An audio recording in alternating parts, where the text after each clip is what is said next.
नमस्कार, मैं हूं आपके साथ नैना यादव। आप देख रहे हैं राष्ट्रवाद। राष्ट्रवाद यानी कि देश से बढ़कर कुछ नहीं। और आज राष्ट्रवाद में बहस का जो मुद्दा है वो ये कि क्या औरंगजेब के बाद अब टीपू सुल्तान के गुनाह से पर्दा उठ गया है।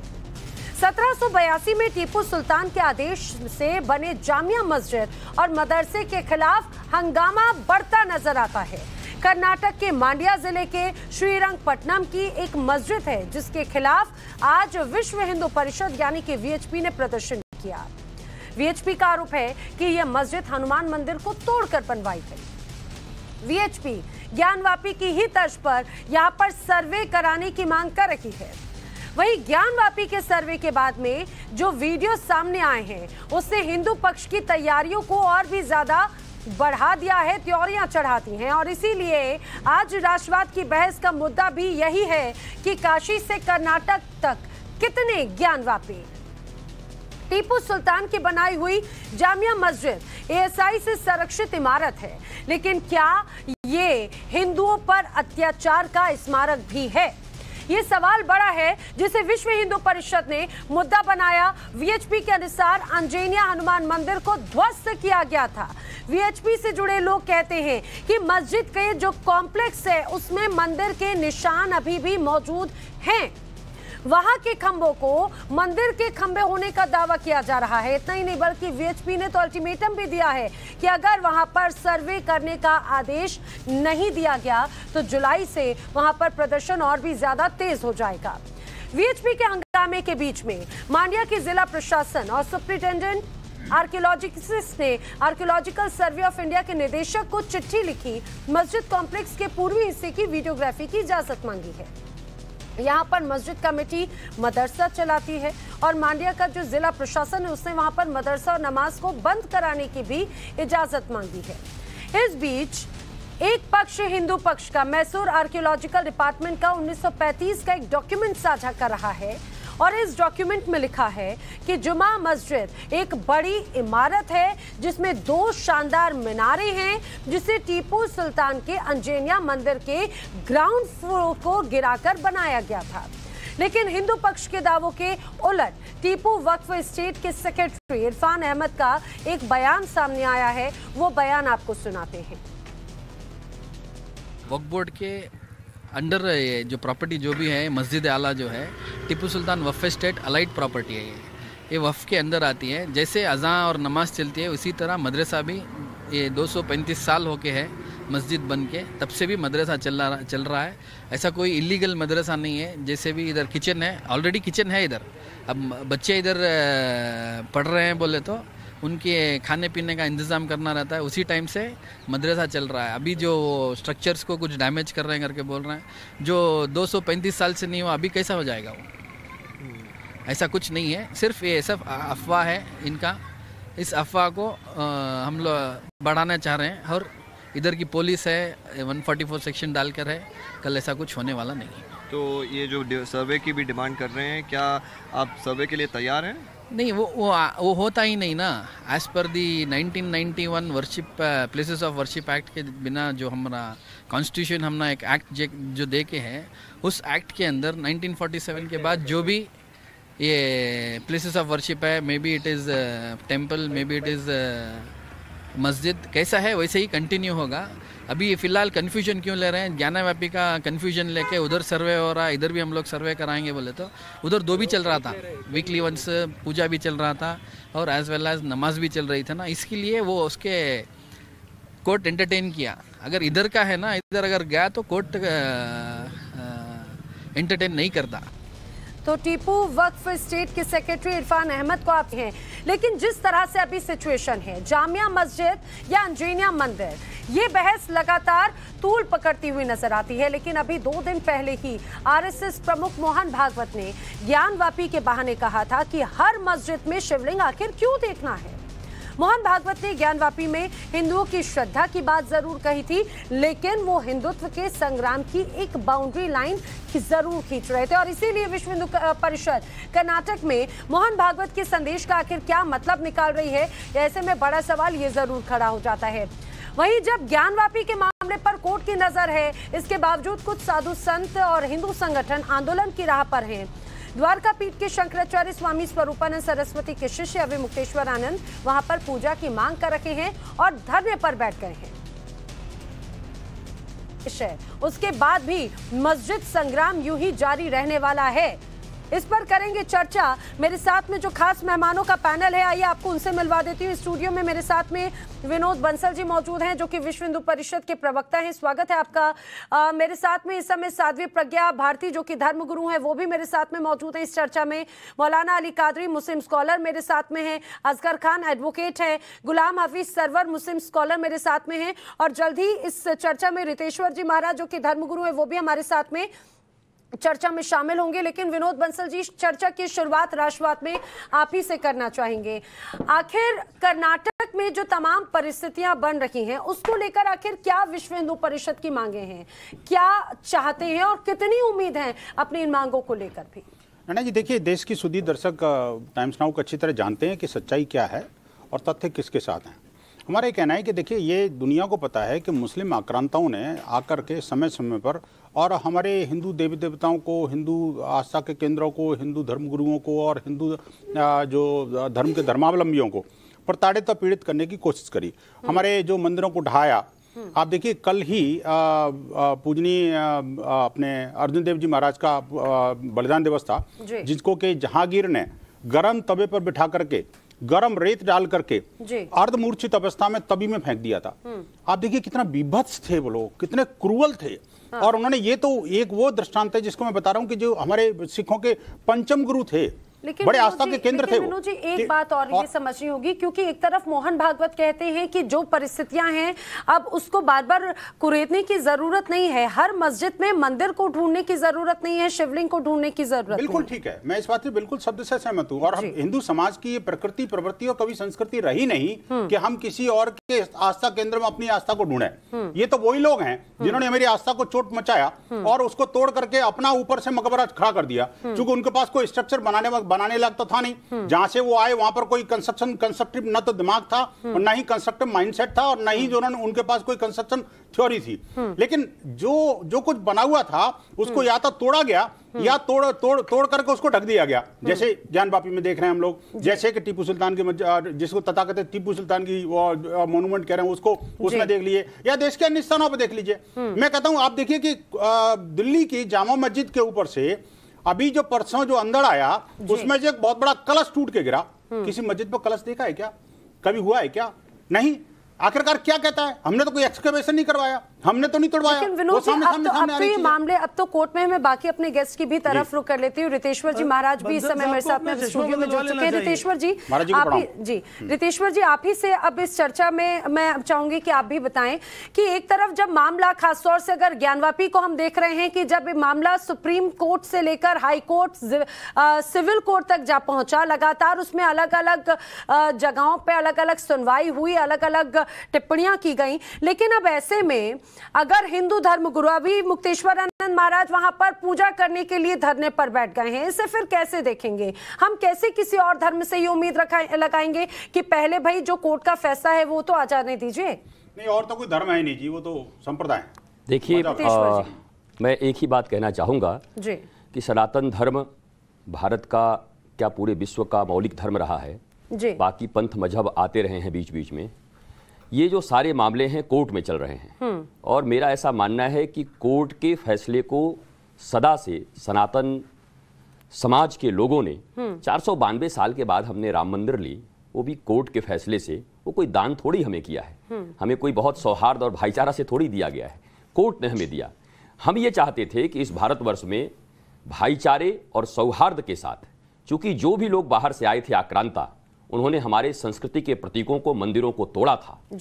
सबसे अच्छा तो ये होता कि हम सभी हिंदुस्तान में रहने वाले भारतवासी राष्ट्रवादी लोग एक साथ बैठते और कहते कि कम से कम ये अयोध्या, मथुरा और काशी जैसे वेटिकन सिटी का महत्व है, जैसे काबा, मक्का, मदीना का महत्व है, वैसे ही हमारे लिए अयोध्या, मथुरा और काशी का महत्व है। लेकिन अयोध्या को लेने में 492 साल, उसके बाद मथुरा की बात ये सुनने को राजी नहीं। ज्ञानवापी में हमारे शिवलिंग अभी यद्यपि साबित नहीं हुआ है, लेकिन पक्का है कि वो शिवलिंग है, उसको फव्वारा कहना, विखंडित करना, कहीं ना कहीं भाईचारे की कोई भी समाधान मुझे दिखाई नहीं पड़ती। फिर भी मैं आशान्वित हूं, क्योंकि ये देश एपीजे अब्दुल कलाम आजाद, वीर अब्दुल हमीद और ये देश अशफाक उल्लाह खान, और मैं तो मथुरा में रहता हूं जहां रस खान की समाधि पर रोज हम पूजा करने जाया करते हैं, वो भी एक मुसलमान हैं। हमें हिंदू मुसलमान से मतलब नहीं, हमें भारत की सनातन संस्कृति से मतलब है, और इस सनातन संस्कृति का रक्षा इन दोनों को मिलकर करना है, क्योंकि हिंदू कोई मत मजहब नहीं, हिंदुत्व जीवन पद्धति है भारत की, और जीवन पद्धति को अपनाना यहाँ के रहने वाले हिंदू, मुस्लिम, सिख, ईसाई सबका परम कर्तव्य होता है। इसलिए मैं उनसे आशा रखता हूं कि शायद हम सब मिलकर अयोध्या, मथुरा और काशी, हर मंदिरों में मस्जिद या हर मस्जिद में शिवलिंग को झांकने की जरूरत नहीं है, लेकिन जो तोड़े गए हैं वहां जरूर जरूरत है। लेकिन महाराज जी, ये भी तो कहा जा रहा है कि ऐसे तो अब एक एक अलग अलग स्थानों की लंबी फहरिस्त बनती जा रही है। नहीं, एक बात मैं कहता हूं आपसे, अयोध्या, मथुरा और काशी की बात की गई थी, ठीक है। यद्यपि सरसंघ चालक ने या जो मोहन भागवत जी हैं प्रमुख ने कहा कि हमारा राम मंदिर हमारे एजेंडा में था, बाकी एजेंडे में नहीं है, ज्ञानवापी के बाद हम कुछ बोलेंगे नहीं। और वास्तव में ये जो मांग है वो हिंदू समाज की है, ये जो मांग है वो सनातन संस्कृति के समाज की मांग। ठीक है, मौलाना अली कादरी से रिएक्शन ले लेती हूँ। मौलाना अली कादरी, आपने रितेश्वर महाराज जी को सुना कि भाई लगातार चाहे अयोध्या हो, काशी हो या फिर मथुरा, इसकी बात तो कह रहे हैं, लेकिन मथुरा की बात पर सुनने को राजी नहीं होते, लेकिन उम्मीद है कि शायद भाईचारे का संदेश देने की बात जो कहते हैं, शायद संदेश जरूर दिया जाएगा, शब्दों में नहीं और व्यवहार में भी नजर आएगा। कल मोहन भागवत जी जो स्टेटमेंट दिए और हमने उन जुमलों का समर्थन किया जिसको उन्होंने कहा कि आपसी सौहार्द और भाईचारगी से सारे विवाद को खत्म किया जाए। और शायद आपको याद होगा कि जिस दिन ज्ञानव्यापी के वीडियोज और विजुअल्स आए थे, मैं आप ही के चैनल से ये बात कहा था कि मुस्लिम समुदाय जो है सौहार्द के साथ, संवाद के साथ ये मामले को तय करना चाहता है। और कल ही बड़ी खुशी की बात है कि मोहन भागवत जी ने भी वो बात कही, तो हम उसको जो है बहुत ही वेलकम कर रहे हैं कि मोहन भागवत जी ने ये बात की है। रहा सवाल कि अब जिस तरीके से विश्व हिंदू परिषद अब आज जो है टीपू सुल्तान को भी जो है हिंदुओं का दुश्मन बताने की कोशिश में लगी है, तो ऐसे में तो सौहार्द बनेगा नहीं, बन के जो है मामला बिगड़ते जाएंगे। हमारे देश में जहां पर पीएफआई है वहीं पर विश्व हिंदू परिषद है जो हमारे देश को। आप पीएफआई की तुलना वीएचपी से कर रहे हैं मौलाना साहब। अरे मौलाना अली कादरी, आपका भांग खा के बैठे हो क्या? अरे भांग खा के बैठे हो या देशद्रोह का कोई जहर पी के बैठे हो? ऐसे जहरीली बातें करने से पहले आपको मौत क्यों नहीं आ गई? कैसी बातें कर रहे हो आप? कहाँ राजा रंग को काम गंगू तेली किस्सा की बातें कर रहे हो आप? शर्म आनी चाहिए आपको कम से कम। अरे कम से कम शर्म आनी चाहिए। ऐसे पीएफआई जैसे देशद्रोही, राष्ट्रद्रोही, राष्ट्रघाती और हिंदू द्रोही संगठन के बारे में और उसकी तुलना हिंदू परिषद से कर रहे हो? अरे आपके मुंह में जहर है, जहर। उस जहर को कम से कम नेशनल टीवी चैनल पर उड़ेलने की कोशिश मत करिए, कम से कम औकात पर रहिए। आपको समझना पड़ेगा कि आखिरकार देशद्रोही कौन है और देश धर्म का पालन करने वाला कौन है। अगर विश्व हिंदू परिषद नहीं होती तो आपके जैसे इस्लामिक जिहादी न सिर्फ भारत को बल्कि इस्लाम को ही खा जाते। हम लोग हैं जो कि इस्लाम को भी बचाते हैं, भारत को भी बचाते हैं। कैसी बात कर रहे हो मौलाना जी? आपको कम से कम अकल आनी चाहिए इस बात को लेकर के। किसका कंपैरिजन कर रहे हो? आपके पास अगर तथ्य नहीं है, आपके पास बोलने के लिए कुछ और नहीं है, तो अनावश्यक रूप से दर्शकों का दिमाग खराब मत करिए। आप अनावश्यक करने से मौलाना अली कादरी की बात को लेकर क्या कहेंगे? नहीं तो चुप रहिए। ठीक है विनोद जी। सरवर साहब क्या कहेंगे, आखिर क्या कहना चाह रहे हैं मौलाना अली कादरी? सबसे पहले तो इस बहस ये है कि टीपू सुल्तान की जो बनाई हुई मस्जिद है जिस पर आज हंगामा हुआ है, तो आपने इस मुद्दा ये बनाया है कि हम समझते हैं कि वो जो जामे मस्जिद है उस पर बहस होनी चाहिए और टीपू सुल्तान पर भी बहस होनी चाहिए। अभी विनोद बंसल जी ने शुरुआत में जो आक्रांता शब्द ला, तो सुल्तान मत बोलिए यार, उसको टीपू था वो। टीपू अच्छा कहाँ का, वो कहाँ से आया था? कहाँ से आया था सर? आया था कहाँ से? धार्मिक आया था कहाँ से सर? अरे जहाँ से भी आज जहन्नुम से आया, जहाँ से कैसे आया था? बिल्कुल गलत बात। क्या करने आया था? टीपू सुल्तान भारत का है क्या? नहीं आया कहाँ के था? बताओ ना आप। अरे इस भारत टीपू सुल्तान के पिता का नाम बताइए। धर्म को लूटा, भारत की संस्कृति को लूटा। वो तो मुसलमान सब लुटेरे ही आपको दिखता है। ये तो आपकी आंख का प्रॉब्लम है, ये तो आपकी आंख का प्रॉब्लम है, नजर का प्रॉब्लम है। भाई साहब आप नजर का इलाज कराइए करके भारत से नहीं करिए। टीपू सुल्तान, टीपू जैसे पिता कहाँ के जैसे आक्रांता दुष्ट और आतंकवादी के साथ खड़े होंगे। आपकी दृष्टि में तो मैं भी हो जाऊंगा। पूरे मुस्लिम समुदाय के साथ प्रॉब्लम है तो वो अलग मसला है। मुस्लिम समुदाय जो सवाल उठा रहा हूं, टीपू सुल्तान था कहां का? आप, मैं कहता हूं उस गुलाम को, उस आतंकवादी को, टीपू सुल्तान शेरे मैसूर जिसने अंग्रेजों को यहाँ मतलब पानी पिला दिया, इसलिए वो भारत का वीर, भारत का सपूत, भारत का महान पानी पिला रहा था। इससे बड़ा कोई सुल्तान नहीं आया जिसने महिलाओं को सम्मान दिया। आप लोगों की जुल्म ज्यादती के खिलाफ स्तन ढकने नहीं देते थे। इस इतिहास को मिटा दीजिएगा, इस इतिहास को मिटा दीजिएगा, इस इतिहास को आप मिटाएंगे। चलिए, महिलाओं को स्तन ढकने का अधिकार नहीं था। आखिर टीपू सुल्तान ने क्या किया? ऐसा सुल्तान जिसने महिलाओं को स्तन ढकने का अधिकार दिया। आपकी नींद हराम हो गई, आपकी नींद हराम हो गई। न्याय सबसे टीपू सुल्तान ने क्या किया? ठीक है सरवर साहब, जिसे आप हीरो बता रहे हैं, सरवर साहब मूल निवासी, ठीक है सरवर साहब, उसका ऐसे नहीं, लेकिन ठीक है, लेकिन जिन तमाम तथ्यों की बात कर रहे हैं अपने दर्शकों को बता देते हैं। टीपू सुल्तान आखिर कौन था? मंदिर चर्च तोड़े गए, जबरन शादियां कराई गई, ये भी आरोप टीपू सुल्तान पर हैं। आप सुनिएगा सरवर साहब, जिसे आप हीरो बता रहे हैं, जरा आप सुनिए। आरोप लगाना इजी टू से, मंदिर चर्च तोड़ने की बात, जबरन शादियां कराने की बात, ठीक है। असगर खान साहब भी कुछ कहना चाह रहे हैं। ठीक है, असगर खान साहब भी कुछ कहना चाह रहे हैं। असगर खान साहब, भाई मैं ये कहना चाहता हूँ जी, थोड़ा बंसल साहब जरा सब्र करें तो बात पूरी हो, वरना आप बीच में बोलते रहेंगे तो बात पूरी कैसे होगी? सुनने का भी थोड़ा साहस रखिए। सिर्फ आप बात में चैलेंज की बात नहीं है, ठीक है। एक तो औकात में रह के बात करा करो बंसल साहब, ज्यादा औकात से बाहर मत जाया करो। देखिए आप लोग सभी मुगलों से आप लोग सभी माननीय इस तरह के शब्दों का इस्तेमाल नहीं करेंगे। नाराजगी है ना मुसलमान किसी को कोई धमकी नहीं देगा, आप लोग सभी मुसलमान थे। अंग्रेजों से तुम्हारी हालत खराब होती है, अंग्रेजों का नाम नहीं लेते ना, जो तुम्हारा मुल्क लूट के ले गए, जो हमारा मुल्क लूट के ले गए। तुम्हें सिर्फ तुम्हारे पास एक ही कार्ड है, असगर खान, सिर्फ बदतमीजी के सिवा कुछ नहीं कर सकते। बस हिंदू समाज को मत सिखाइए। आपके नाम के सामने एडवोकेट लिखा हुआ है, हुक्म मरेगा का ध्यान रखिए। आपके नाम के सामने एडवोकेट लिखा हुआ है, इनके नाम के आगे जिहादी लिखिए, आप इनके नाम के सामने जिहादी लिखिए। देखिए ऐसी चर्चा नहीं हो पाएगी। विनोद जी थोड़ा सा संयम,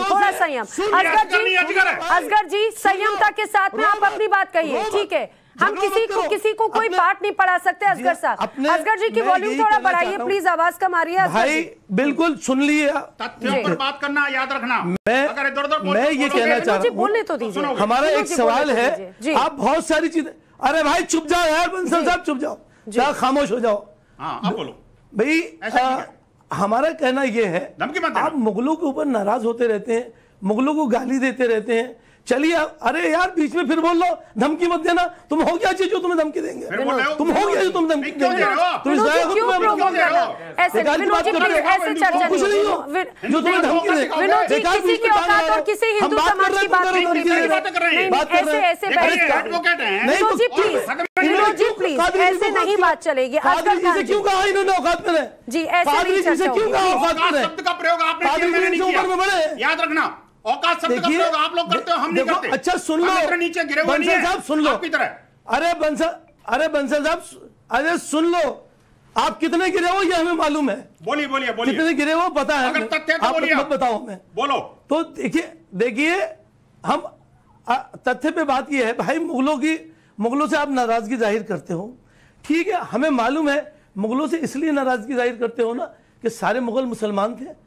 मैं एक बात की पूरी बात सुन ले पहले। सारे मुगल यहाँ आए, उन्होंने यहाँ आगे, अरे फिर तुम बीच में बोले यार। विनोद जी प्लीज, विनोद जी आप नेशनल टेलीविजन पर हैं, प्लीज जरा शब्दों की मर्यादा रखिए। अपनी औकात में रहो, प्लीज असगर खान साहब, विनोद बंसल जी, ऐसे नहीं, ठीक है। साध्वी प्रज्ञा भारती, ये चर्चा किसी और दिशा में जाती हुई नजर आ रही है, खासतौर से मंदिर मस्जिद को लेकर एक अलग तस्वीर है।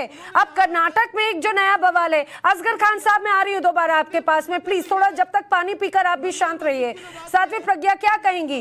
टीपू सुल्तान को सरवर साहब हीरो बता रहे हैं, उनका कहना है कि भाई उन्होंने तो महिला की अस्मिता बचाई है, उन्होंने तो महिलाओं को एक सम्मान दिया है, भाई फिर क्यों उनको इस तरह से विलेन के रूप में पोर्ट्रेट कर रहे हैं? नैना देखिए, मैं यहाँ पर दर्शकों को दो बातें मुख्य तौर पर बताना चाहूंगी। सबसे पहली बात मैं ये कहना चाहूंगी कि जो जितना भी पैनल है सभी सम्मानीय है, तो प्लीज कृपया आप भाषा का ध्यान रखें और जिस तरीके से आप बातचीत कर रहे हैं, क्या आप ये समाज को एक मैसेज देना चाहते हैं? आप देखिए, हम बात कर रहे हैं, ये मुद्दा हिंदू मुसलमान का मुद्दा नहीं है। हम कब से बात कह रहे हैं, जैसा कि सदगुरु रितेश्वर महाराज जी ने भी कहा, ये मुद्दा हिंदू मुसलमान का नहीं है। हमें समझना पड़ेगा, हमें ब्रॉड माइंडेड होना पड़ेगा। आप ये समझिए कि ये मुद्दा क्या है। जब जब आक्रांता आए हमारे देश के अंदर, जिन्होंने भी बर्बरता और निशंसता का परिचय दिया, जिन्होंने भी धार्मिक रूपांतरण किया, धर्मांतरण किया, वो लोग गलत थे। चाहे वो टीपू सुल्तान हो या फिर वो औरंगजेब हो। ये कभी औरंगजेब को अपना हीरो बता देते हैं, कभी ये टीपू सुल्तान को अपना हीरो बता देते हैं। अरे आपको इतिहास के तथ्यों के बारे में नहीं पता तो थोड़ा सा पढ़कर आ जाइए, कम से कम at least speak what make sense. कैसे बातें कर रहे हैं आप यहाँ पर? असगर साहब बीच में नहीं बोलिएगा। आप देखिए, आप पहले भी बहुत बीच में बोले। मैं एक बात कहती हूँ नैना, अगर हम इस बात की कोर इशू पे जाएंगे कि कोर इशू क्या है, तो जानते हैं कोर इशू क्या है? आप देखिए, ये बार बार कह रहे हैं हिंदू मुसलमान नहीं है। अयोध्या काशी मथुरा की चर्चा हुई थी, कहां से कहां पर ये लोग बात लेकर चले जाते हैं। हम अयोध्या काशी मथुरा के बारे में बार बार आपको कह रहे हैं कि वो हमारी धार्मिक आस्था के स्थल है, कृपया अपमान ना किया जाए। आपने भगवान शिव के शिवलिंग पर उनको ड्रिल किया, उस पर वजू किया, इतना कुछ किया हमारे प्रभु के साथ। हमारा भी तो हमारे आराध्य से प्रेम है। अरे हम भी तो बर्दाश्त करें, कम से कम अब तो सम्मानित शब्दों का प्रयोग कीजिए। बहुत हो गया, कब तक आप इस तरीके का परिचय देंगे? मौलाना अली कादरी कुछ कहना चाह रहे हैं साथी आपकी इस बात पे? जी, आपकी कुछ इस बात पे कुछ कहना चाह रहे हैं? जी मौलाना अली कादरी। देखिए मैडम, मैं प्रज्ञा जी से भी कहूंगा ये बात, और हमारे जो आचार्य जी बैठे हुए उनसे भी ये बात कहूंगा जी, कि हम कभी किसी चीज को विवाद में लाना नहीं चाहते मैडम। कल मोहन भागवत जी ने जो बयान दिया संवाद का और भाईचारगी का, हमने उसका वेलकम किया, स्वागत किया जी, और शायद पहला मुसलमान मैं था जो उनके इस पैगाम को मैंने कबूल किया और सारे हिंदुस्तान के मुसलमानों को संवाद के लिए मैंने दावत दी। अब रहा सवाल कि आज जो मसला कर्नाटक में उठ रहा है, अब कल के दिन कुछ और उठेगा, फिर कुछ और उठेगा, तो ये मैं कहना चाहता हूँ कि विश्व हिंदू परिषद जिस तरीके से आप ही के चैनल के जरिए मालूम हुआ, मौलाना अली कादरी आप साध्वी प्रज्ञा भारती की बात पे जवाब दे रहे थे, वो यही सवाल पूछ रही हैं कि क्या अब काशी और मथुरा पर भी बड़ा दिल दिखाएंगे, भाईचारे का संदेश देंगे? सुनिए मैं कह रहा हूँ ना, साध्वी जी भी मेरे साथ स्टूडियो में थी। एक मिनट कह दीजिए मैडम, साध्वी जी मैं कंप्लीट कर लूं फिर बोलिए आप। आवाज आपकी भी नहीं आ रही। मैं ये कह रहा हूँ कि मैं उनके साथ में स्टूडियो पर भी बैठा था, तब भी मैंने यही कहा था कि संवाद करिए, सौहार्द को बाकी रखिए। हर दो कम्युनिटी के जो संजीदा फिक्र लोग हैं, जो फसादी ना हो, एक दूसरे के भाईचारगी के साथ बात करके बात को निपटाते हैं। लेकिन ये जो लोग आए दिन हमारे देश का वातावरण बिगाड़ने के लिए आके टीवी पर बैठते हैं, ऐसे सौहार्द बाकी नहीं रहेगा, उल्टा हमारे देश का वातावरण खराब होगा। आप देखिए धर्मगुरु भी बैठे हैं, कितनी अच्छी बात कर रहे हैं वो, लेकिन एक और मौलाना अली कादरी आपके नाम के आगे मौलाना लगा है, लेकिन जिस तरह से शब्दों की हम बात पे आ जाते हैं, कभी आप पीएफआई से वीएचपी का आप एक तरह से कंपैरिजन कर देते हैं, धमकी देने लग जाते हैं, फिर अब अगर चर्चा बढ़ेगी तो आप उस पर कुछ कहेंगे भी नहीं। एक मिनट ठहरिए, मैं किसको धमकी दिया, क्या बोला मैं? आपने क्या कहा? शब्दों का इस्तेमाल मत करिए। नहीं लफ्ज आपका ही है। धमकी नहीं आपने दिया कहा था कि हम क्या करेंगे, आप बोलो आपने क्या कहा था? मैं बोल रहा हूँ कि जो पीएफआई काम कर रही है देश को बांटने का, वही काम विश्व हिंदू परिषद भी कर रही है। आपको नहीं पता पीएफआई क्या है? पीएफआई का कितने आतंकवादियों से कनेक्शन है, एनआईए जांच कर रही है कितने आतंकवादी संगठनों के साथ। अच्छा मौलाना अली कादरी, आप पीएफआई के बैन करने के समर्थन में हैं या नहीं है पीएफआई के? अरे गृह मंत्री को 4 लेटर अब तक भिजा चुके हैं हम, सूफी इस्लामिक बोर्ड और सूफी सज्जादा नशीन काउंसिल पीएफआई को बैन करने के लिए गृह मंत्री से हम बारहा आग्रह कर रहे हैं पीएफआई को बैन करे। सूफी सज्जादा नशीन काउंसिल और सूफी ठीक है हाँ बिल्कुल, विनोद जी कुछ कहना चाह रहे हैं। और मैं उसका नेशनल सेक्रेटरी हूँ जी, मैं खुद बोल रहा हूँ आपको ये बात। देखिए दो बातें क्या है कि चाल चरित्र और चेहरा वाला अलग अलग तरह का है एक्चुअली। क्या होता है कि टीवी चैनल पे बैठ के कुछ और बोलते हैं और स्क्रीन आउट होने के बाद कुछ और बोलने लग जाते हैं। आप देखिए कि ये एक मुल्ला कुछ और बोलता है, दूसरे उलेमा कुछ और बोलते हैं। मस्जिद के अंदर देख रहे हैं मोहन भागवत जी कुछ और बोल रहे हैं, आप कुछ और बोल रहे हैं। मेरी बात तो पूरी होना था भाई साहब, आपने कहा मैं बीच में नहीं बोलता तो मैं उम्मीद करता हूं। देखो अब बात को जब आराम से कर रहे हैं तो आराम से कर लो, थोड़ा सेंस रखिए। देखिए मैं ये कह रहा हूं, देखिए अगर आपका तथ्य है सत्य है, निश्चित रूप से अगर आप जैसे ये कह रहे हैं मौलाना कि हाँ मैं चाहता हूं कि पीएफआई बैन होना चाहिए और ये चाहते हैं कि भाई ये मामले सॉल्व होने चाहिए, ये सिर्फ कहने से थोड़ी सॉल्व हो जाएंगे भाई। आपके यहाँ कोई ऐसा एमिकेबल धर्मगुरु है, ऐसा कोई एमिकेबल संस्था है जिसको पूरा मुस्लिम समुदाय मानता हो, जानता हो, पहचानता हो, उसकी बात को करता हो? अब एक मुंह कुछ और कहेगा, दूसरा मुंह कुछ और कहेगा। राम जन्मभूमि केस में आपको पता है कि सीरीज ऑफ टॉक्स हुई थी और विश्व हिंदू परिषद के कार्यकर्ता, वरिष्ठ पदाधिकारी, स्वयं हमारे जगतगुरु शंकराचार्य उस टॉक्स में शामिल थे।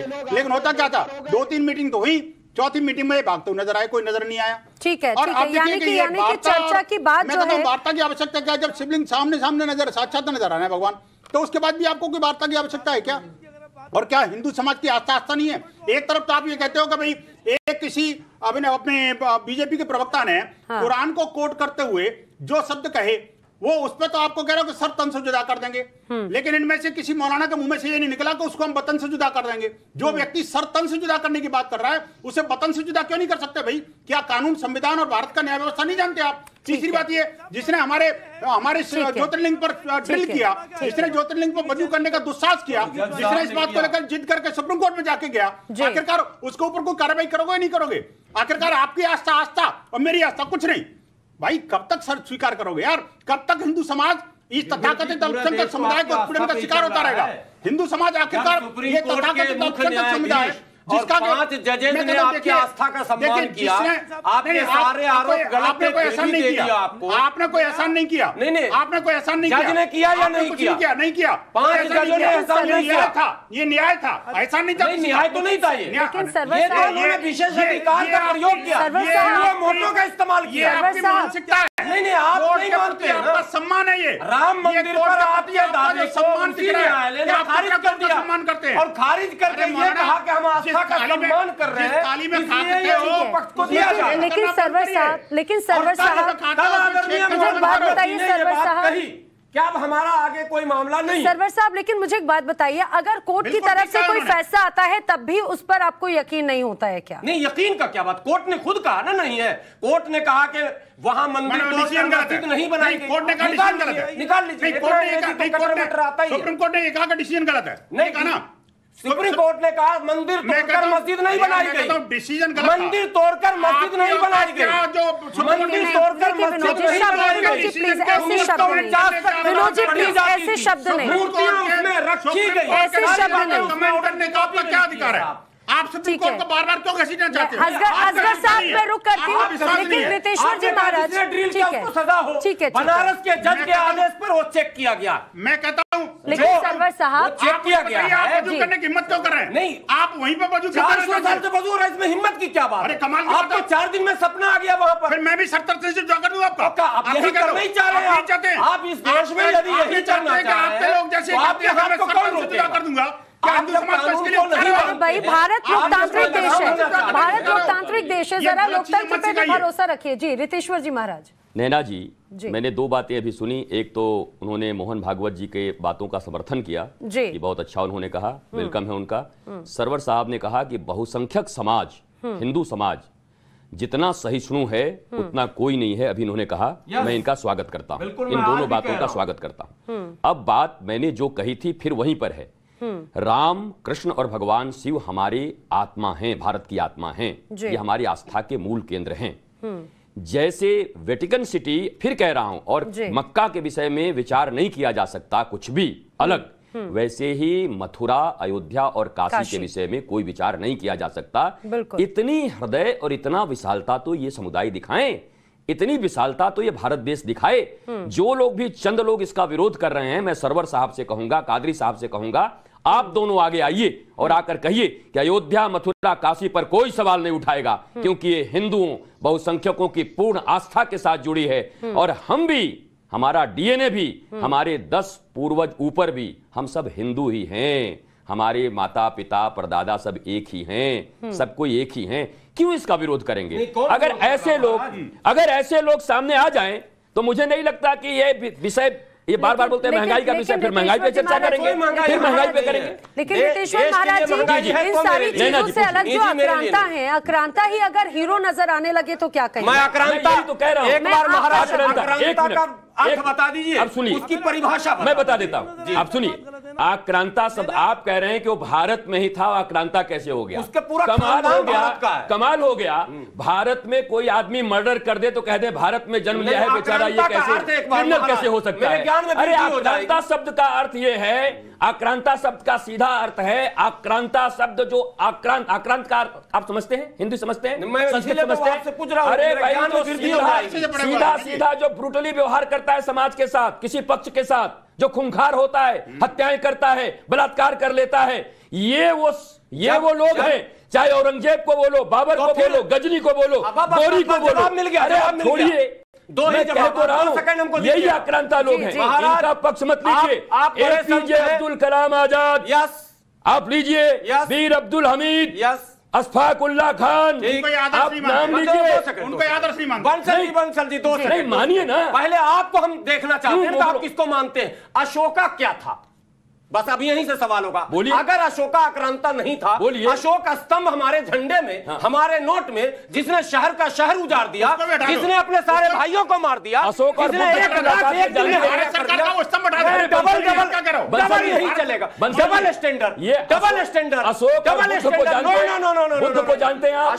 बुद्ध के विषय में आपका ज्ञान है? खूब। अशोक से उनका संबंध का ज्ञान है आपका? अरे सब कुछ कर लिया, कलिंगा के युद्ध के बाद क्यों आपका औरंगजेब नहीं आया? सबको सबको बर्बाद कर दिया, थे रह गए, लूट लिया, वो क्रूर थे रह गए, वो क्रूरता करते रह गए। ये देखो, किसी भी व्यक्ति में सुधार की संभावना है। ठीक है, लेकिन बाहरी जो आक्रमणकारी है वो आक्रांता। ठीक है, लेकिन देखिए, टीपू सुल्तान, ठीक है, रितेश्वर महाराज ने जो सवाल पूछा, उस सवाल का जवाब, एक सेकंड सरवर साहब, जैसा उन्होंने कहा, देखिए जैसे मक्का, मदीना या जो भी इस्लामिक जो मुख्य प्रमुख स्थान है, उससे हम अलग नहीं जब देखते इस्लाम को। अगर भारत की धर्म संस्कृति को देखते हैं तो काशी, मथुरा, अयोध्या जुड़ते हुए नजर आते हैं।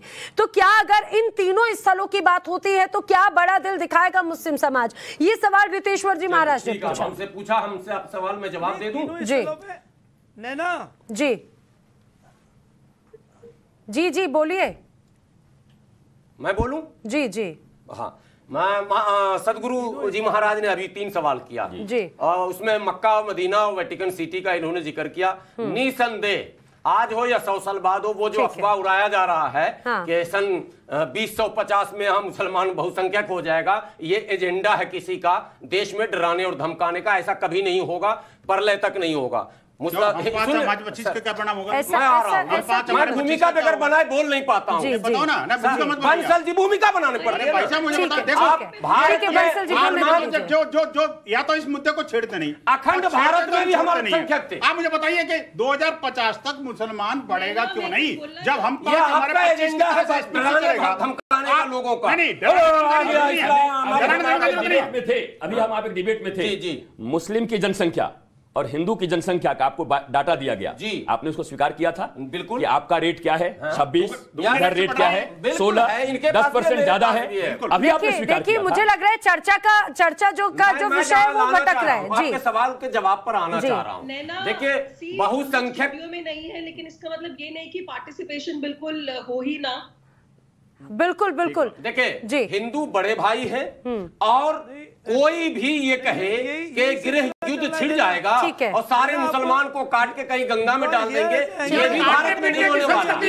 रहना यही भारत की संस्कृति पूरी बात। मुझे एक बात नहीं देखिए सरवर साहब, लेकिन भूमिका में ही अगर इस तरह से नकारात्मकता अगर आप दिखाएंगे,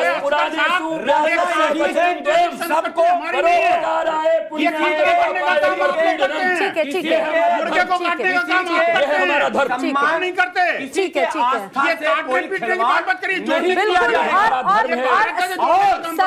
अगर भारत के बहुसंख्यकों हिंदू भाइयों की आस्था काशी, मथुरा, अयोध्या में है, अगर भारत के मुस्लिम धर्मगुरुओं को भी भारत के तमाम हिंदू धर्मगुरुओं के साथ, शंकराचार्यों के साथ, मठाधीशों के साथ और ऐसे सदगुरु महाराज जी जितने हैं, एक बार खुली चर्चा कर होनी चाहिए। और सुनिए विनोद बंसल जी, आप लोग लड़ाई, ये तो बहुत अच्छी बात है, आप मेजबानी कीजिए, ये तो बहुत अच्छी बात है। चलिए आप लोगों को जमा, मुझे लगता है सरवर साहब ये तो टाइम्स ऑफ भारत का ये मंच इतना अच्छा है, चर्चा करेंगे, खुले मन से करेंगे। बहुत बढ़िया, बहुत खूबसूरत भाईचारे का संदेश दिया है। असगर खान साहब बड़ी देर से कुछ कहना चाह रहे हैं। जी मौलाना अली कादरी, आपका भी रुक करें। असगर खान, ये भी इस वार्ता में शामिल होंगे, जरा पूछ लीजिए। नहीं, ये तो खैर बंसल साहब सुनने को तैयारी नहीं है जी। हम तो जो शुरू से कितनी बातें अभी हुई, आप मुसलमानों के लिए आप बात कर रहे हैं, बाबरी मस्जिद, राम मंदिर की बात करते हैं, 1140 पेज के उस फैसले में आप बार बार पूछते हैं कि साहब बड़ा दिल दिखाया, इससे बड़ा। अरे बंसल साहब सुन लो, तुम्हें ड्रामा करना आता है, नौटंकी के सिवा और कुछ नहीं। जब तुम्हारी दुखती पे हाथ रखे तो तुम बोलोगे बीच में जरूर, इसलिए कि सही बात लोगों तक पहुंच नहीं जाए, लोगों तक सही बात ना पहुंच जाए, इसलिए बंसल साहब जरूर ड्रामा करेंगे।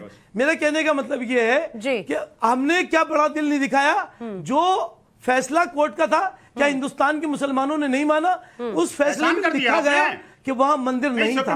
ये फैसला ठीक है, और क्या एहसान तो, लेकिन असगर खान साहब एक बहुत अच्छी बात सरवर साहब ने कही, असगर खान साहब बहुत खूबसूरत बात गुलाम हाफिज सरवर साहब ने कही कि भाई आने वाले वक्त में सभी दोनों ही धर्मों के धर्माचार्य बैठे और इस पे चर्चा करें। आप क्या इस फैसले का या फिर उनके सुझाव का स्वागत करते हैं? ये ऐसे लोगों के बिल्कुल बैठना चाहिए, चर्चा करनी चाहिए, और एक बार चर्चा में जो बात सामने आ जाए उसको मान लेना चाहिए। ये बंसल साहब जैसे लोग नहीं मानेंगे, इनको कुछ और चाहिए, इनको चाहिए फसाद, इनको चाहिए तफरका, इनको चाहिए नाराजगी, इनको भाईचारा नहीं चाहिए, इनको भाईचारा नहीं चाहिए। हम हमारे दिल की बात करते हैं, हमने क्या दिल किया, इनको क्या मालूम, हमने हर वक्त दिल किया है। अब चाहिए उनको भी बिठाओगे, मस्जिद उस बिल्कुल रहेगी, उनसे बड़े लोग हैं यहाँ क्यों? हाँ बिल्कुल रहेगी। और आज अगर आज वहाँ आप नमाज नहीं पढ़ने दोगे तो वहाँ फरिश्ते नमाज पढ़ेंगे।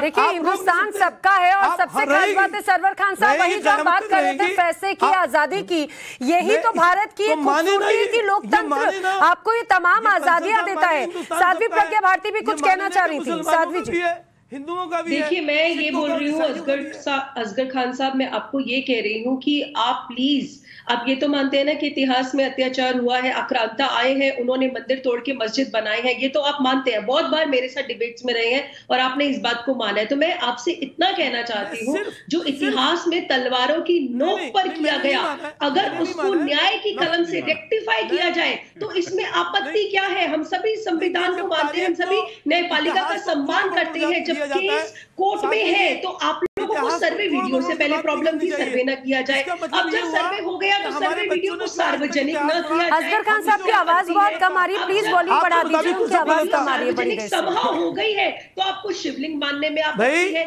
ऐसे कैसे? आपका कहना यह है आप अपने इतिहास को ही मानने को तैयार नहीं है, कैसी बातें करते हैं? आप अभी तक आपका कहना यह है कि जो इतिहास आज तक हमने पढ़ा, हमारे बच्चों ने पढ़ा, वो सब गलत था। आप इतिहास को जरा सुन लेते ना, साध्वी प्रज्ञा भारती क्या कहना चाह रही, बात पूरी सुन लीजिए, बात पूरी सुन लीजिए। मैं समझ गया, मैं साध्वी जी की बात मैंने सुन ली, मैं समझ गया। मुगलों से आपकी सिर्फ इतनी नाराजगी है कि वो मुसलमान थे, हम आपसे कहते हैं मुगल बनाई, वो तो अंग्रेज में थे, क्या डर है? आज क्या चारी थे, विदेशी थे, दुश्मन थे भारत के, वो मुसलमान कैसे हो गए भाई? आप अगर मुसलमान मानते हो तो आप अत्याचार कर रहे हो मुसलमानों के साथ। असगर खान साहब, आपने साध्वी प्रज्ञा भारती की आपने बात पूरी सुनी नहीं, आपने बस एक चश्मा लगा रखा है, आपने बस ये देखा है कि भाई हिंदुस्तान में अगर कोई आक्रांताओं की बात करे तो आपको लगता है वो मुस्लिम विरोधी है। टैक्स भी देंगे, मुझे बताइए। हमारे चश्मे से सही चीजें दिखाई देती है। तो आप पहले बात तो सुनिए पूरी। हमारे चश्मे से बंसल साहब सही दिखाई देती है। पूरे डिबेट में बंसल साहब के अलावा इनको कोई नजर नहीं आ रहा। मेरी बात सुनिए ध्यान से। आप कुछ देर के लिए अपने घर से बाहर गए और एक व्यक्ति ये मेरा घर है, इसमें मैं रहूंगा, उसके आपके घर के मंदिर को, आपके घर की पूजा के स्थान को उसने ध्वस्त कर दिया और अब कहता है इसमें घर में रहने के लिए आपको टैक्स देना पड़ेगा। और जब आप टैक्स के लिए मना करते हो तो क्या कहते हैं, बैठ के चाय पीते हैं और उस चाय का नाम है गंगा जमुनी चाय। तो क्या आप ये चाय पीना चाहेंगे असगर साहब? ये गंगा जमुनी चाय हम कब तक पीते रहेंगे, पिलाते रहेंगे? Is this the cost of the secularism that we all are paying? का एहतराम करें ना आप, गंगा जमुनी तहजीब का एहतराम नहीं करती। आप बताइए, आपके घर को अगर उन्होंने लिया तो उसे खूबसूरत बनाया या बदसूरत बनाया? हिंदुस्तान में 4 चांद लगाए या नहीं लगाए? अपनी खबरें यहाँ बनाई नहीं बनाई? अपना घर मौलाना अली कादरी, आखिर ये क्या हो रहा है?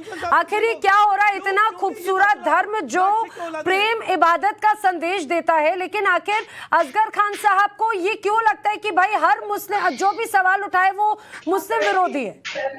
देखिए मैडम, मैं बात बड़े ही क्लियर तौर पे कहना चाहता हूं कि जितने भी मुगल यहाँ पर आए वो शासन के लिए आए, और जो तबलीग दीन इस्लाम का प्रचार करने के लिए आए वो हजरत ख्वाजा मोइनुद्दीन चिश्ती गरीब नवाज आए, जिन्होंने किसी को नुकसान नहीं पहुंचाया। और जो शासन के लिए आता है, जब वो शासन करता है तो कुछ ना कुछ गड़बड़ होती है, ये कड़वा सच है।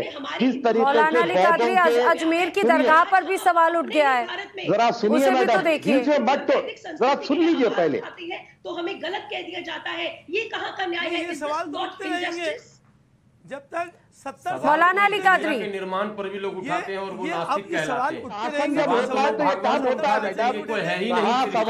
हम जो मोहन भागवत जी के फॉर्मूले को कबूल कर रहे हैं। आप लोग संवाद के लिए बैठिए, हिंदू धर्म गुरु, मुस्लिम धर्म गुरु बैठे, और हमारे पास ऐसे बहुत बड़े नेता है जो धर्म गुरु है, जो बैठकर सौहार्द करेंगे। जैसे आपके चैनल पर एक धर्म गुरु बैठे हैं, इतनी मीठी बात कर रहे हैं, ये देखिए आप, इसी से सौहार्द बढ़ेगा। बंसल जैसे लोगों से सौहार्द नहीं बढ़ेगा। ये जो धर्मगुरु बैठे हैं ना, ऐसे लोगों की तरफ से जो है सौहार्द बढ़ेगा। और हम कहते हैं हमारे बैठने से सौहार्द बढ़ेगा, तो सौहार्दपूर्ण एक मीठी बात आप भी कर दीजिए, आप भी बोल दीजिए अयोध्या, काशी, मथुरा आपका, हम थोड़ा प्रसन्न हो जाएंगे। टाइम्स नाउ नव भारत के माध्यम से एक सुंदर संदेश पूरे भारत में जाएगा। बताइए, बोल दीजिए ये बात, क्या आपत्ति है इसके अंदर? सुनिए मैडम, मैं फिर एक बार कह रहा हूँ साध्वी जी, आपसे इससे पहले भी मैं पर्सनली भी ये बात बोल चुका हूँ स्टूडियो में कि सौहार्द को बनाए रखे, संवाद करें। हम संवाद के लिए तैयार है। और हर लेकिन मौलाना अली कादरी मुझे एक बात बताइए, ऐसे लोग जो अभी भी औरंगजेब को अपना हीरो मानते हैं, ऐसे लोग जो अभी भी औरंगजेब की दरगाह पर वहां पर जाकर फूल चढ़ाते हैं, ऐसे लोग चलिए बुराइयां, औरंगजेब की 3 बुराइयां गिनवा दीजिए आपको। अरे औरंगजेब असगर खान साहब, मुझे लगता है विनोद बंसल साहब आप जवाब दीजिए। 3 बुराइयां, यानी कि यहाँ पर ये डिबेट के बाद विनोद बंसल साहब, मैं चाहूंगी आप ये जवाब दें। इनके पास सुनिए, मुझे लग रहा है कि सरवर साहब और मौलाना कादरी दोनों ही सुनना चाहेंगे। नहीं, मुझे बताइए, अपने वोट विनोद जी 3 बुराइयां गिनाने की बात कर रहे हैं, दो बातें, रोजगार की बात नहीं करेंगे, 2 बातें, रोटी रोजी की बात नहीं करेंगे। ठीक है असगर खान साहब सुन लेते हैं ना, होटल सब चीज भेज देंगे। असगर जी ने एक तो आपके पैनल पर ये एडवोकेट लिखे हुए, मुझे लगता है गलत लिखा है। इनको कई जिहादी गुरु लिखना चाहिए इनको, वो ज्यादा ठीक था इनके लिए। एक्चुअली क्या एडवोकेट जैसा तो उन्होंने कुछ काम किया नहीं, अब लगता है वकालत उन्होंने छोड़ दी है, इसलिए इनको हमेशा वो जिहादी इस्लाम नजर आता है। आप मुझे बताइए, देखिए औरंगजेब में, बाबर में, हुमायूं में और जहांगीर में इनको इतना आदर्श नजर आ रहा है, वही मुसलमान थे यही नजर आ रहा है इनको। हमने नहीं कहा, हमने ये कभी नहीं कहा। ऐसे तो कई किताबें भरी हुई हैं, ना सिर्फ भारतीय बल्कि विदेशी किताबों में इस बात का जिक्र है कि औरंगजेब ने आखिर कैसे मंदिरों को तोड़ा, हिंदुस्तान में आखिर क्या किया। नहीं, इसके अलावा मुझे बताइए, गुरु तेग बहादुर का सर कलम किसने किया था, मुझे बताओ, क्या अच्छा था वो? और गुरु तेग बहादुर के 3 जो वो थे, उनको गरम तेल की कढ़ाई में तल दिया, पता है आपको? गुरु गोविंद सिंह के 3 साहबजादों को, 2 को तो जिंदा बच्चों को जिंदा दीवार में चिनवा दिया। कितने महान थे यार, कितने महान थे जिनका मैंने अभी जहांगीर का जिक्र किया आपको। ऐसे क्या बताओ, जिसे तुम अशोका द ग्रेट कहते हो, उसने क्या किया था? सुनना चाहते हैं, और खुद तुम क्या कर रहे हो? इनकी मानसिकता वो है। बंसल साहब अपनी बात बताओ, क्या कर रहे हो? हिंदू मुसलमान की लड़वानों की बात कर रहे हैं। असगर खान साहब, आपने जब अगर सवाल पूछा तो जवाब तो जान लीजिए। महात्मा गांधी की औलाद नहीं हो, ये नहीं सुनना आप असगर खान साहब, आप सुनना नहीं चाह रहे। आपने जब अगर आपने औरंगजेब के 3 ऐसे कार्यों के बारे में पूछा तो ऐसे सिर्फ 3 की बात कर रहे हैं, बल्कि 300 फहरिस्त सामने आ जाएंगे। आप मुझे बताइए, अरे सुनो, आप मुझे बताइए असगर साहब, अजगर की तरह मत बोलिए। जिन बनारस में, वाराणसी में 3 प्रमुख मंदिरों को तोड़ने के प्रमाण हैं, अपने भाई की हत्या के प्रमाण हैं, ऐसे जाने कितने प्रमाण हैं जो खुद किताबों में, खुद इतिहास में लिखे हुए हैं। आप इतिहास को नहीं मानते, आप आपके कोर्ट के आदेश को नहीं मानते। भाई इतिहास को तो ये नहीं मानते, इतिहास को तोड़ मरोड़ के पेश करेंगे, इतिहास को तोड़ मरोड़ के पेश कर रहे हैं, इतिहास को नहीं मानते। आप बताइए ना, आप 3 बातों का जवाब दीजिए। मैं अगर आप इस तरीके से मुझे बताइए, गुरु गोविंद सिंह जी से युद्ध किसका हुआ था? आपने अशोका को ग्रेट कहते हो या नहीं? 4 बच्चों को आप बताइए, अशोका को ग्रेट कहते हो नहीं? और क्यों ग्रेट कहते हो? गुरु तेग बहादुर जी का सर कलम किसने किया था? आप मुझे बताइए, गुरु अर्जन देव जी महाराज को, मैंने स्टार्टिंग में बोला था कि गरम तवे पर बिठा करके, गरम रेत डाल करके, अर्धमूर्छित अवस्था में ठंडी नदी तवी में फेंक दिया गया। क्या अच्छा था? सुनना नहीं चाह रहे, लेकिन सरवर साहब जरूर सुनेंगे। सरवर साहब, लेकिन सरवर साहब पहले औरंगजेब और टीपू सुल्तान, और आगे जाने क्या क्या। आपको ऐसा लग रहा है कि इस बात को लेकर कहीं पर एक पूर्ण विराम कहीं पर आपको लगता हुआ नजर आ रहा है? सही बात कहो। देखिए, ये जो कुछ हो रहा है, इसकी पहले से पटकथा लिख दी गई है। किसने लिखी? और बस अब फिर वही बात आप छिड़वा रहे हैं। बैठे हुए बगल में लिख रहे हैं, कलम कॉपी दोनों उनके पास है, देख लीजिए, बंसल जी के पास। उनकी पूरी टीम रखते हैं। आप नहीं लेकर आए, वरना हर बार आप भी लिखते हैं। हर बार आप भी पेन पे पूरे दिन धूप में मोटरसाइकिल से घुमा, सीधे भाग कर अभी सदगुरु के मेरे हृदय में जो आपने आघात पहुंचाया ना, वो क्या रहा? मेरे हृदय में जो आघात पहुंचाया ना, हमने 500 साल तक छाती पर पत्थर रखकर राम जन्मभूमि के आदरणीय मोहन भागवत जी ने जो बातें कही है, दरअसल उन्होंने इशारे में कहा है काशी हमारी आस्था का सवाल है।